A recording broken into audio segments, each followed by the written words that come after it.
जय श्री राम दोस्तों। तो फाइनली आज बीजेपी ने बंगाल में भी इतिहास रच दिया। दोस्तों, जो एक समय में इम्पॉसिबल सा लग रहा था उसको पॉसिबल कर दिखाया है। और यह ऐसा लग रहा है मानो कि मैं अभी स्वप्न देख रहा हूं, क्योंकि यहां पर टीएमसी को बंगाल में हराना एक मिशन इम्पॉसिबल ही था, जिसको बीजेपी ने पॉसिबल करके दिखाया है। और इसके लिए मैं बीजेपी का जितना भी प्रशंसा करूं वो कम है। इसलिए नहीं कि मैं मोदी का प्रशंसक हूं या मोदी भक्त हूं, इसलिए क्योंकि उन्होंने मेहनत करी है। मैंने खुद देखा है, क्योंकि मैं इस वक्त कोलकाता में ही हूं और मैंने देखा कि जमीनी स्तर पर बीजेपी ने किस तरह से इस बार मेहनत करी है। जो गलतियां 2021 में उन्होंने करी थी उसको फिर से नहीं दोहराया। और यही कारण है कि आज यहां पर एक तरह से सुनामी आ गया, मानो कि वो उड़ गया। और ऐसे कैसे हो सकता है?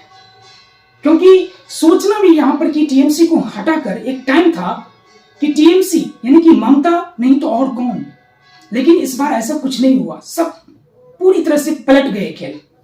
लेकिन हां, एक बात है कि बीजेपी ने इस बार अपनी पूरी ताकत झोंक दी, पूरी तरह से जमीनी स्तर पर, युद्ध स्तर पर मेहनत करा, तब जाकर यह आज जो भी कुछ हुआ है यह चीज हासिल हुआ है।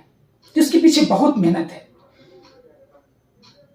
तो इसलिए मैं सभी मोदी भक्त और सभी बीजेपी प्रेमी को बहुत बहुत शुभकामनाएं देता हूं कि आज जो एक बंगाल बचा था वो भी फतेह कर लिया गया है।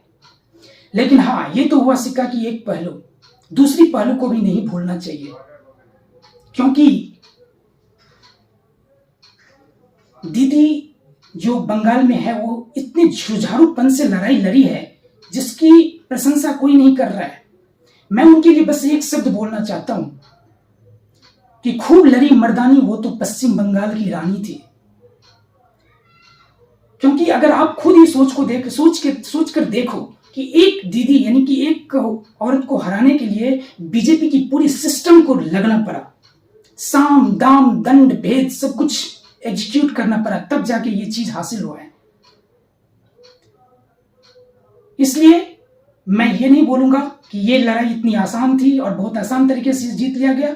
ठीक है, ममता बनर्जी के पास बहुत सारे कुछ ऐसे अवांछित तत्व आ गए थे, पनप गए थे, जिनके कारण भी, वैसे तो कारण बहुत सारे हैं, आर्जिकर मामले है और उन्हीं मामलों में उन्होंने बोल दी थी कि रात 8 या 8:30 बजे के बाद लड़कियों को घर से बाहर नहीं निकलना चाहिए। ऐसे बहुत सारे